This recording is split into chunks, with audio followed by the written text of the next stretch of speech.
மேலும் அடுத்த கட்டமாக இந்த ஓம் ஸ்வஸ்திக் என்று இன்று அழைக்கப்படக்கூடிய பண்டைய வடிவ ஓம் எப்படி வந்தது என்று பார்த்தோம்.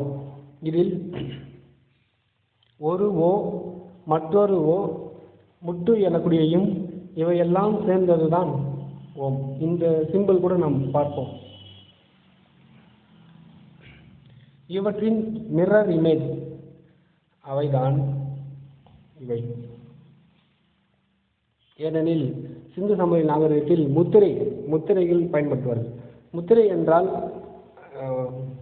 மிரர் இமேஜாக தான் கிடைக்கும். ஒரு முத்திரையில் எழுதுவது மிரர் இமேஜாக தான் பயன்படுத்துவார்கள். அதை பற்றி உங்களுக்கு தெரியும், அதை பற்றி விளக்க வேண்டியதில்லை. இவ்வாறு அந்த காலத்தில் இருந்து இந்த காலம் வரையில் கூட்டெழுத்து முறையை நாம் கையாளுவது தெளிவுபட வேண்டும். ஒன்று, இதன் வழியாக நம் தமிழ் மீட்டெடுப்பு சிறப்பாக செய்ய முடியும். ஏனெனில் வரலாற்று பின்னணிகளில் நாம் கொஞ்சம் தெளிவு இருந்தால் போதும், நம் மூலமே இந்த ஆய்வுகள் சிறப்பான முறையில் வெளிவரும். மேலும் பார்ப்போம்.